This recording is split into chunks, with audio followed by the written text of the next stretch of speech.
Deuteronômio capítulo 6. Deuteronômio capítulo 6.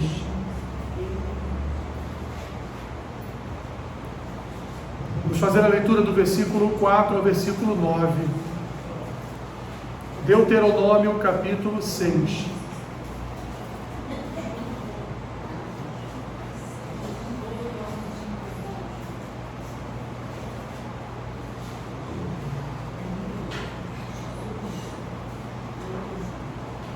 Do versículo 4 ao versículo 9.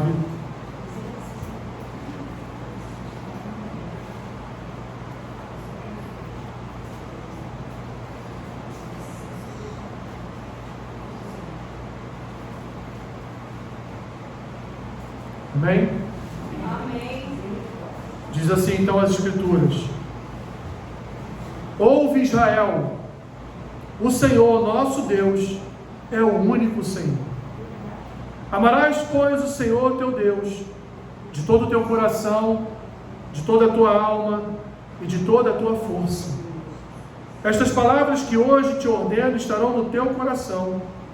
Tu as inculcarás a teus filhos, e delas falarás assentado em tua casa, e andando pelo caminho, e ao deitar-te e ao levantar-te.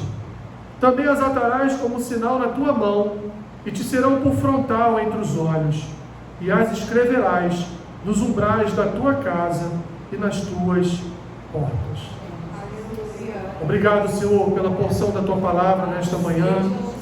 Fale ao coração da tua igreja, ó Deus, em nome de Jesus. Amém. Deixe sentar.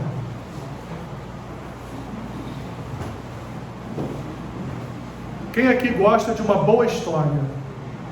Olha, eu sou fascinado por histórias. Eu sou fascinado por biografias. Eu gosto muito de conhecer a história das pessoas. Porque nós vemos uma pessoa, por exemplo, bem-sucedida, mas a gente não sabe o que aquela pessoa atravessou, o que ela passou até chegar ali. E é bom porque uma boa história sempre acaba, até certa medida, nos ajudando na nossa própria história, né? Pensando assim, nossa, às vezes eu estou reclamando de tão pouca coisa, né? Olha o que esse homem, olha o que essa mulher já passou, já suportou, e eu aqui com algumas pedrinhas pelo caminho, que eu dou uma tropeçada e fico reclamando, né? Mas essas pessoas tinham verdadeiras muralhas na sua frente, e elas continuaram, prosseguiram e venceram. Contar histórias, meus irmãos, foi um dos melhores meios de educação que já existiram. Contar histórias era, de fato, na Idade Média, até o finalzinho do século XIX, era ali recorrente nas escolas, mas principalmente nas famílias. Você lembra do famoso Era Uma Vez? Você não ouve mais isso, né? Era uma vez, e aí vem lá mais uma história. A gente quase não ouve, meus irmãos, mais isso. Esse Era Uma Vez, ele prendia a nossa atenção, ele comunicava virtudes, ensinava o melhor caminho, conduzia a meditação a respeito daquilo que era contado, e por fim acabava fixando na mente da criança, ou do adolescente, ou do jovem, todo o contexto relativo àquela história. Vocês já perceberam como é bom para as crianças ouvir histórias? Quem aqui já não teve seu filho, né, indo dormir? Conta uma história para mim. Às vezes você cansado, moído do dia, né? Qual a história que você quer, Arthur? Arthur, eu quero aquela história. Aí você ia lá e contava. E ao invés da criança dormir, não, ficava rindo da história, não dormia nunca. A adrenalina subia e conta mais uma história, né? Porque criança ama histórias. Criança se identifica com pessoas que contam uma história, né? E qual o pai, qual a mãe que nunca contou uma história para o seu filho? Que nunca tentou, através de uma história, ensinar um caminho, ensinar uma virtude, ensinar uma direção para o seu filho? Qual pai e mãe nunca fez isso? Todos nós que tivemos filhos já fizemos. Quem nunca, por exemplo, teve o interesse de conhecer a história da sua própria família? Quem nunca perguntou ao seu pai, ou à sua mãe, ou ao seu avô, ou à sua avó, como era o tempo em que eles viviam, né? Como eram as coisas antigamente? Como era o leite você não comprava na padaria, recebia na porta de casa? Não é verdade? Você não tinha essa carne embalada de supermercado, você ia no açougue, estava tudo pendurado lá na porta do açougue, né? E não tinha frescura nenhuma, tu ia lá, comprava, fazia, comia e não morria. Não é verdade? Quantas vezes nós bebemos água da borracha e ninguém teve leptospirose, ninguém teve lombriga, ninguém teve problema de saúde nenhum, não é? Estou aqui fazendo vocês lembrarem de algumas histórias que vocês já viveram. Quantos aqui não tomaram banho no tanque da vovó? Inclusive, né, dona Maria? Tem uma foto lá, eu pequenininho, né? Peladinho lá no tanque da minha bisavó, tomando banho. O banho dela. Quem nunca? Não é? Quem nunca levou um esfregão de espiga de milho seca da tia, né? Vamos tirar essa caraca desse corpo, né? Levantava o sovaco, aquele monte de caraca aqui embaixo, né? Aí vinha a avó, vinha o avô lá, esfregava aquilo, espiga de milho. Vocês jovens aí nem sabem o que é isso. Não era essa buchinha hoje da Natura, fala aí, da DeLorean, não era buchinha não, era espiga de milho, que deixava teu corpo vermelho, parecia que você tinha ido à praia, não é? Ficava todo vermelho. Tempos bons, meus irmãos e irmãs. Como diz aí um ator aí de comédia, tempos bons que não voltam mais.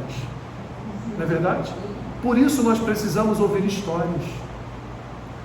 Porque olha o que as histórias fazem, né? Mesmo aqueles que não passaram por isso, soltaram um sorriso quando eu contei. Porque a história faz isso. História, quando é bem contada, ela penetra na nossa alma de tal forma que nos faz personagens daquela própria história. Vivemos aquela própria história. Estamos ali participantes, mesmo ouvindo somente aquela história, parece que nós estamos participando dela, parece que nós estamos vendo diante dos nossos olhos aquela história acontecendo. Ou relembrando fatos que aconteceram na nossa vida.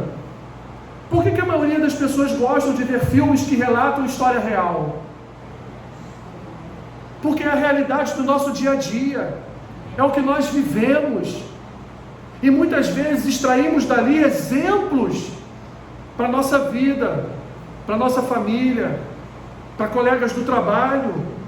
Quem não gosta aqui de um bom filme, bem interpretado, bem contado sobre uma história real? Em resumo, meus irmãos, ouvir uma boa história, ela desperta o sentimento de pertencimento. Como eu disse agora há pouco, parece que você está dentro daquela história, parece que você está... Quantos aqui nunca choraram, nunca derramaram uma lágrima depois de ver um filme que contava uma história real? Não vai dizer que você nunca derramou uma lágrima diante de um filme. Todos nós já derramamos, em certa medida, uma lágrima diante de uma história real, seja num filme, uma história contada por um amigo, por um familiar, porque ela desperta em nós, meus irmãos, esse sentimento de pertencimento, identificação. Uma história nos induz a sonhar, nos prepara para a realidade da vida, serve de exemplo para o nosso dia a dia. Mas você vai dar aula de história hoje, Alessandro? Até certo ponto sim, porque a Bíblia nos ensina a contarmos histórias. A Bíblia nos ensina o tempo todo que nós devemos contar a história. A história de quem? A nossa história? Não! A história de alguém muito melhor, maior e santo do que nós. A Bíblia nos ensina que nós devemos contar a história do nosso Deus. Em todos os lugares onde nós estivermos com a planta dos nossos pés, nós devemos ser contadores da história de Deus. Nós devemos ser os proclamadores da sua palavra. Todos nós somos professores de história, querendo ou não. Porque todos nós temos por ofício santo, todos nós temos por ofício espiritual, conhecer as histórias de Deus, as histórias que o Senhor deixou registradas para cada um de nós. as histórias que estão aqui no seu livro de história. No livro que nos conta histórias, mas não nos conta qualquer história. Nos conta histórias que são histórias para a vida, que são histórias que ensinam, que são histórias que indicam o caminho, são histórias que indicam a direção, são histórias que trabalham na nossa transformação. São histórias que servem para moldar o nosso caráter. São histórias que servem para mudar vidas. Porque a Bíblia, meus irmãos, é um livro de histórias que muda vidas, que transforma corações. Você pode ler a história de Moby Dick, mas isso não vai mudar a sua vida. Você pode ler a biografia de C.S. Lewis, muito boa por sinal, quem queira ler, leia, vale a pena, mas ela também não vai mudar a sua vida. Ela vai até causar inspirações em você, mas mudar o seu coração, ela não vai. Mas quando nós, meus irmãos, estamos diante das histórias que as Escrituras nos transmitem, essas histórias moldam a nossa vida, mudam os nossos pensamentos. Essas histórias trabalham nos nossos sentimentos, trabalham nas nossas emoções, trabalham na nossa cosmovisão, trabalham na visão que temos de mundo. Ela muda a nossa visão de mundo. Assim, meus irmãos, é um ambiente na igreja. A igreja é um lugar onde histórias são contadas domingo após domingo.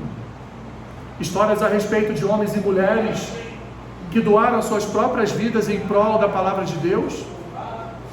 Histórias de homens e mulheres que, através das suas vidas, nos transmitem a verdade do conhecimento de Deus.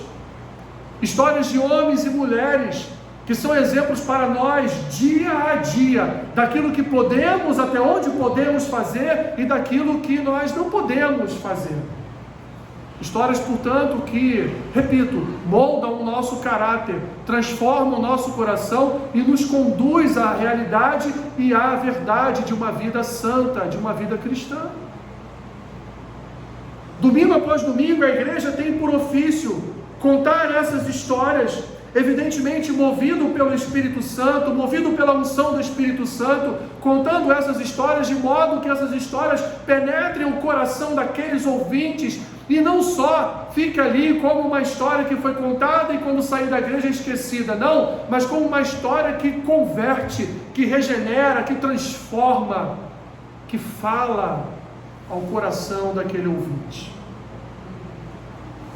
Histórias que fazem com que a igreja, domingo após domingo, ao sair de debaixo do teto desse prédio,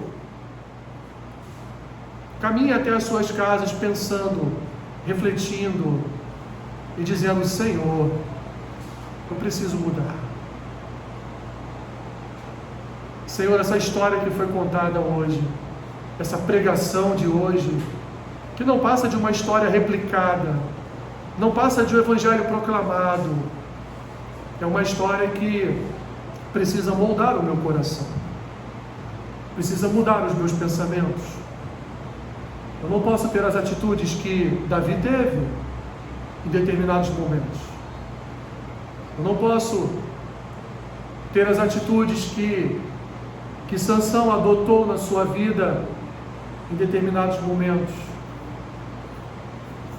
Eu não posso ser como fulano, não posso ser como Beltrano. A história dele, a história dela me indica que eu preciso ser diferente, eu não posso ser igual.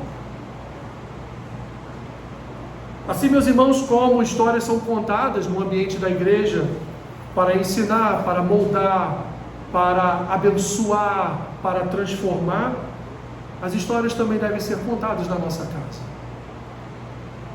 Essas histórias precisam ser contadas na nossa casa. A nossa casa precisa ser um ambiente histórico bíblico. Precisa ser um ambiente onde as Escrituras são faladas, proclamadas, contadas e recontadas a todo tempo. Todo tempo. Um dos melhores processos de aprendizado de uma língua estrangeira é o processo da repetição. Só através do processo da repetição é que você é capaz de aprender uma nova língua. Assim também são as histórias. Elas precisam ser repetidas. Ah, mas essa história eu já vi, já li, já conheço. Não, mas ela precisa ser repetida, porque as histórias que estão aqui não são histórias comuns que você vê em filmes, que você lê em livros. As histórias que estão aqui, elas se renovam a todo tempo. As histórias que estão aqui, quando são contadas, e dependendo de como são contadas e proclamadas, elas falam ao seu coração de diversas maneiras diferentes. E esse, meus irmãos, é o único livro que num só texto fala ao teu coração de diversas formas diferentes. É o único livro. E então nós estamos diante de quê? Estamos diante exatamente de uma ordem de Deus. E qual foi a ordem de Deus a Moisés? Moisés, conte histórias. Moisés, registra tudo isso num livro e conta para as futuras gerações toda a história do que aconteceu aqui. Toda a libertação que foi implementada por mim, através de você, através de Arão, para libertar esse povo da escravidão do Egito. Moisés, isso precisa ser contado. De geração em geração isso precisa ser proclamado. Porque gerações novas vão surgir. E elas precisam aprender, elas precisam conhecer esse Deus que elas servem. E elas só vão conhecer, só vão aprender se as histórias forem contadas. Se o que você está escrevendo agora for proclamado no meio do arraial, mas se isso não for contado, se isso não for ensinado, se isso não for proclamado, as gerações que surgirão no futuro irão esquecer de Deus. Ou pior dizendo, nem saberão quem é Deus. E é exatamente isso que acontece quando a gente abre o livro de Juízes. Tem ali uma nova geração que não conhecia o Senhor. Por que que não conhecia? Porque ninguém contou para eles quem era Deus. Ninguém contou as histórias de Deus. Vocês já viram que tem alguns salmos que se remetem a histórias de Deus com o povo? Tem alguns salmos que proclamam essas histórias do Deus Criador, do Deus Libertador, porque é uma forma, através de cântico, de fixar na mente do ouvinte aquela história a respeito de Deus. Então, meus irmãos, assim como no ambiente da igreja nós proclamamos o Evangelho contando as histórias das Escrituras, no ambiente familiar nós também precisamos viver esse contexto de proclamação do Evangelho através de histórias, porque foi esse exatamente o caminho que o Senhor nos indicou na sua palavra. Foi exatamente essa direção que Deus deu a Moisés para que o povo conhecesse a quem servia. E Deus diz a Moisés: a minha palavra precisa ser proclamada. E por quê? Para que o povo saiba e entenda duas coisas, meus irmãos. Em primeiro lugar, que há um só Deus e um só Senhor. Há um só Deus e um só Senhor. Versículos 4 e 5 dizem assim: ouve, Israel, o Senhor nosso Deus é o único Senhor. Aliás, essa daqui é a maior proclamação de um judeu. Essa é a palavra que o judeuzinho, quando já começa a entender alguma coisa, a primeira palavra que ele recebe do Pai é essa. Deuteronômio capítulo 6, versículo 4. Ouve, Israel, o Senhor nosso Deus é o único Senhor. Versículo 5. Amarás, pois, o Senhor teu Deus de todo o teu coração, de toda a tua alma e de toda a tua força. Meus irmãos, assim como proclamamos o nosso amor a Deus na igreja, com hinos e louvores de adoração, o mesmo deve ser feito em família, porque Deus deve ser o centro das nossas famílias. Deus deve ser, meus irmãos, aquele que é o mais amado de todos. E esse empenho máximo de amor que Ele nos ordena. Lembram nas outras pastorais da família as palavras de Jesus: quem ama mais o seu pai, quem ama mais a sua mãe, não é digno de mim. Vou elencar aqui mais. Quem ama mais o seu marido, mais a sua esposa, mais o seu filho, mais a sua filha? Quem ama mais a sua sogra? Quem ama mais a sogra é difícil, né? Mas quem ama mais a sua sogra do que a mim, não é digno de mim. Não é? São palavras de quem? Palavras do Senhor Jesus. Então há nas Escrituras, meus irmãos, esse empenho que o povo de Deus deve ter, e esse empenho com o coração, com a alma e com todas as suas forças, na direção de amar a Deus incondicionalmente, amar o Senhor sobre todas as coisas, sobre todas as pessoas, do Senhor ter a primazia do nosso coração, de termos um coração voltado para o Senhor, convicto deste amor, que tem prazer na sua presença, que não abre mão dele ser o primeiro na sua vida, dele ter a primazia na sua vida, que se submete completamente a ele. Uma vida também, meus irmãos, que aponta para Deus como o seu soberano Senhor, que não se importa com o que vão pensar, com o que vão falar de você a respeito dessa sua devoção a Deus, não importando a opinião de homens, mas importando sim aquilo que Deus pensa ao nosso respeito. Por último, esforçando-se, se empenhando todos os dias para se manter na presença do Senhor, amando esse Deus maravilhoso incondicionalmente, se submetendo à sua palavra, se submetendo à sua vontade.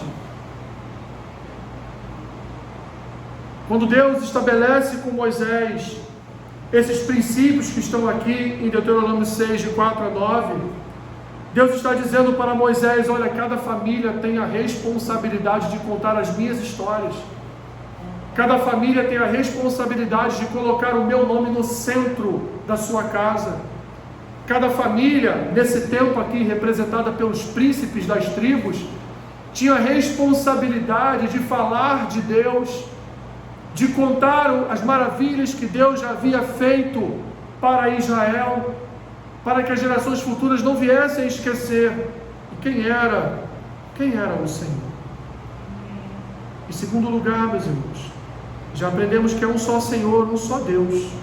E a criança deve aprender desde pequeno que só há um Deus e um só Senhor. Aleluia. Porque quando ela tiver o discernimento para fazer as suas escolhas, ela não vai escolher servir aos deuses desse mundo. Aleluia. Porque ela já terá no coração dela enraizado que só há um Deus e um só Senhor. Glória a Deus. E não há outro além dele. Era isso que Deus queria. Conte, Moisés, para as crianças da futura geração, que há um só Deus, um só Senhor, que não há outro além de mim, que imagens de escultura não me representam.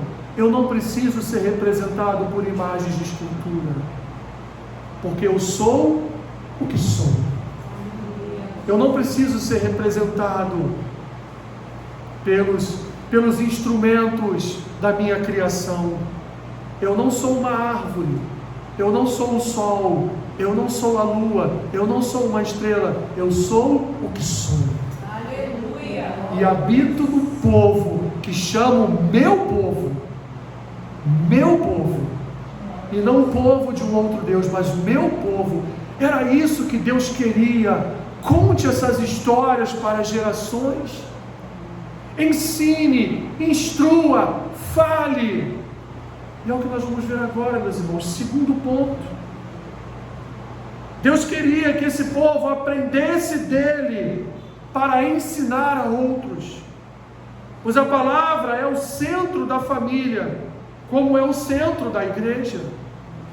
A palavra de Deus, ela é a centralidade de uma família cristã, como é a centralidade do corpo de Cristo. Versículos 6 ao 9 diz assim: estas palavras que hoje te ordeno estarão no teu coração, tu que as inculcarás a teus filhos, delas falarás assentado em tua casa, e andando pelo caminho, e ao deitar-te e ao levantar-te, Também as atarás como sinal na tua mão, e te serão por frontal entre os olhos, e as escreverás nos umbrais de tua casa e nas tuas portas. Meus irmãos, que palavra! Que palavra! Deus está falando para Moisés: Moisés, ensina a esse povo que eles devem aprender a me conhecer, para eles poderem transmitir aquilo que eles conhecem. E essa transmissão, Moisés, ela se dará de uma forma diária, de uma forma perpétua. Não deve ter nenhum outro tipo de assunto numa reunião familiar. Uma reunião familiar, Moisés, deve falar de mim, deve expressar o meu caráter, deve falar em meu nome. Pais devem, por ofício divino, falar de mim para os seus filhos, falar da minha pessoa, falar do meu caráter, falar da minha santidade para outras pessoas. Meus irmãos, a família, ela é uma escola bíblica diária.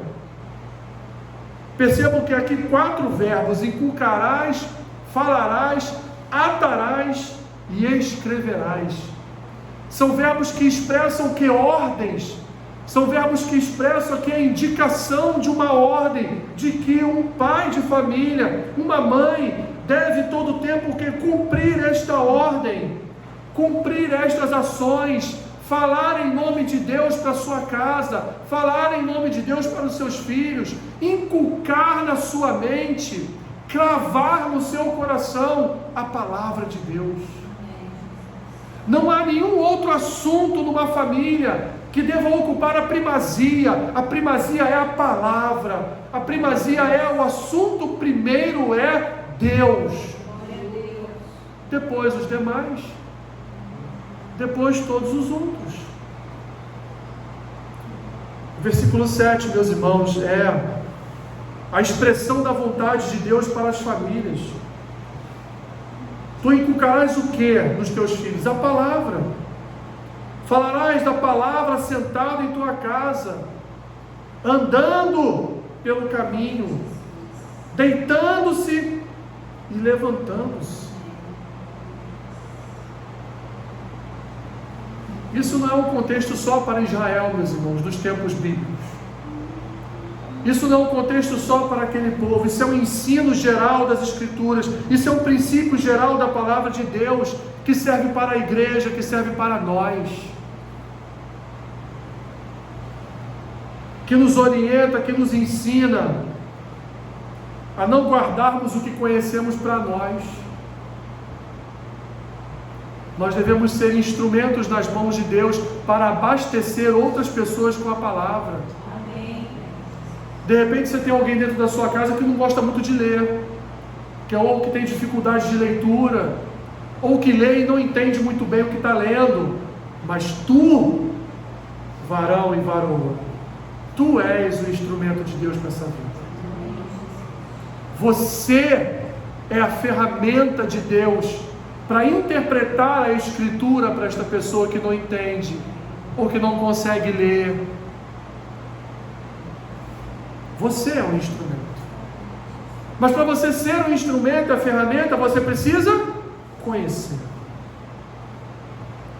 E não é só, meus irmãos, a igreja que se caracteriza como um lugar de ensino da palavra, mas a principal responsabilidade para a verbalização das Escrituras parte das famílias. É muito triste quando você vê chegar uma criança na escola bíblica, em que o pai está entregando à igreja o ofício de ensinar ao seu filho a palavra, quando a responsabilidade primeira é dele, é do pai, é da mãe em casa. Muito pelo contrário, essa criança já deveria chegar na escola bíblica sabendo Bíblia. Ela já deveria chegar na escola bíblica conhecendo as histórias da Bíblia.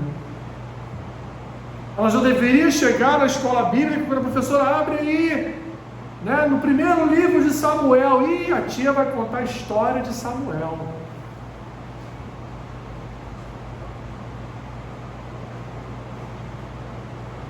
Quem aqui conhece o rei Davi? Histórias que são muito contadas, né, nas escolas bíblicas.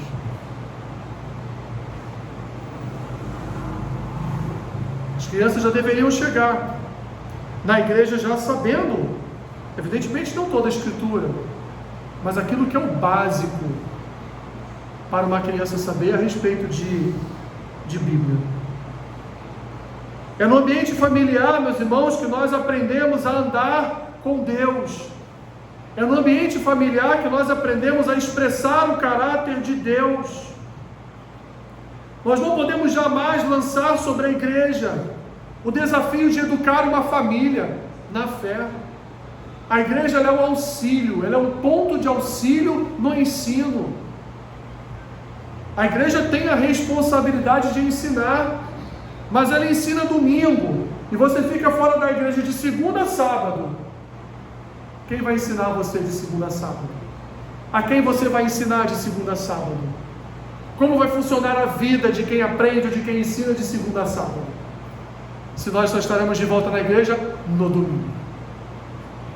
Tudo aquilo que foi ensinado no domingo, quando chegou na sexta-feira já nem lembrava mais qual tinha sido a lição de domingo passado. Mas por quê? Porque o pai e a mãe não se preocuparam, assim que o filho chega em casa, e aí, o que você aprendeu hoje na escola bíblica? E passar toda semana fazendo o quê?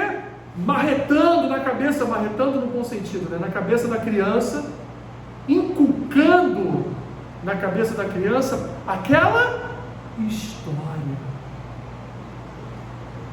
contando até de um jeito diferente aquela história, como foi contada pela professora ou pelo professor da escola bíblica.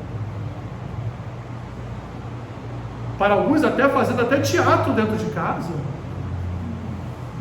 se fantasiando de Davi, se fantasiando de Ruth, não é? Se fantasiando de Jesus, para expressar melhor ainda aquela história. Cada um tem o seu jeito de contar uma história. Então nós não podemos, meus irmãos, lançar essa obrigação sobre a igreja, porque a igreja é um auxílio nesse processo. Ela é um auxílio, ela é um ponto de apoio, porque é exatamente no ambiente familiar que nós manifestamos a centralidade da palavra, que nós aprendemos para ensinar. É exatamente na família que nós comunicamos o Evangelho. E aí, o que o versículo 7 diz para nós é: todo momento é propício para fazer isso. Todo momento é adequado para fazer isso. O apóstolo Paulo vai dizer ao jovem Timóteo: pregue a palavra, insta, quer seja oportuno ou não. Pouco importa se é oportuno ou não, fale da Escritura. Porque é isso que Deuteronômio 6 nos ensina, a falar da Escritura, comendo, sentado, andando, ao dormir, ao levantar. Deus está dizendo para Moisés: a palavra deve ser ensinada em todo e qualquer contexto. Aonde? Só lá à beira do tabernáculo, quando Moisés dizia alguma coisa? Não.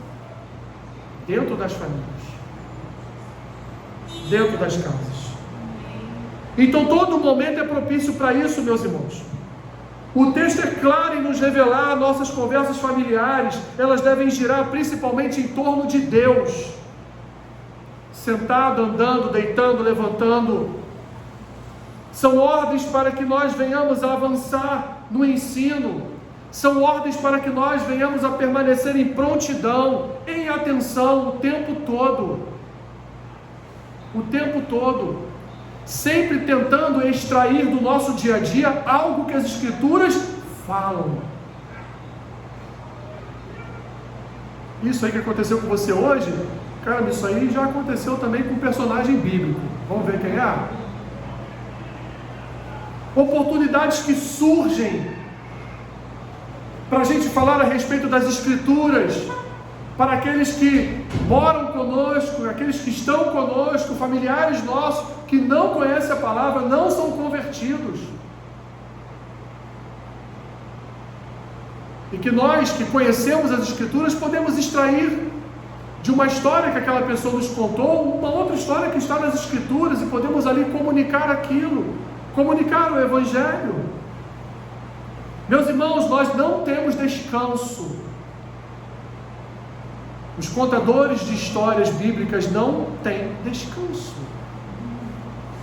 Não tem tempo de sentar no sofá, botar o pé sobre a mesa e relaxar. A nossa função é contar, contar e contar as histórias da Bíblia. A nossa função é proclamar, proclamar, proclamar. Sem desanimar, sem retroceder, mas sempre seguindo firmes no trabalho de proclamar o caráter de Deus. Essa urgência, essa atenção, esse dever de ofício, está registrado aqui, versículos 8 e 9. Atarás como sinal na tua mão, e te serão por frontal entre os olhos. Você deve até escrever nos umbrais das portas da tua casa. Estou falando para você escrever um salmo lá nos umbrais da porta da tua casa. Se você quiser escrever também, tá bom. Não tem problema nenhum. Né? Mas aqui, como um simbolismo da importância de um lar dedicado a Deus, Deus está dizendo: escreve, se for possível, lá nos umbrais das portas, lá, isso que eu estou te dizendo, Moisés, para não se esquecer. Põe lá no quadro de aviso da família. Escreve no espelho do banheiro de manhã, cola a folha lá com o salmo. Faça alguma coisa, mas faça. Não deixe de fazer. Meu irmão e minha irmã, muitas famílias sofrem porque o Evangelho nunca foi proclamado nelas. Muitas famílias sofrem porque as histórias nunca foram contadas para os seus filhos desde criança. E muitas famílias hoje sofrem e recebem um fruto de um trabalho que não foi feito, de um trabalho que não foi bem conduzido, porque Deus está falando aqui, Moisés, para uma família não há descanso, a Escritura, a palavra deve ser proclamada a todo momento.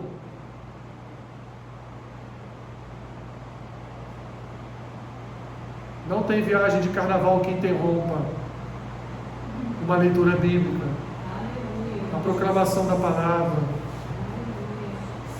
Não há trabalho, meus irmãos, que nos deixe tão cansados que nós não conseguimos chegar à noite e conversar um pouco com a nossa família sobre a graça de Deus, sobre o amor de Deus. Existe um ditado que diz, na política principalmente, quem não é visto não é lembrado. Mas aí eu vou plagiar essa frase aqui. Quem não fala também não tem do que se lembrar. Então nós precisamos contar histórias. Ah, mas eu não sou um bom contador de histórias. Mas a história já está contada. Só repete. Ou pega a Bíblia e lê a história de novo. Agora, se você for uma pessoa criativa, conte a história do seu jeito, desde que você não venha criar fatos na história, né? A história seja contada de forma fidedigna, de forma que ela expresse exatamente aquilo que o autor escreveu e contou. Paulo disse a Timóteo que toda a Escritura, até o livro de Levítico que você não gosta, toda a Escritura é útil para o ensino, para a correção, para a exortação, para a repreensão, para tudo. Agora, se não contar, se não falar, se não proclamar, de fato, uma Bíblia fechada em cima da sua cômoda, ela é inútil. Mas a partir do momento que você abre e fala dela, ela se torna a arma mais poderosa da sua mão. Não há família que resista a histórias bíblicas bem contadas. Não há família que resista à graça de Deus contada através de uma história. Concluindo, meus irmãos, esses são os desafios que nós possuímos em família. Repito, não há descanso, não há espaço para distrações, pois quem se cansa e para, ou quem se distrai, ou quem negligencia isso, pagará um alto preço.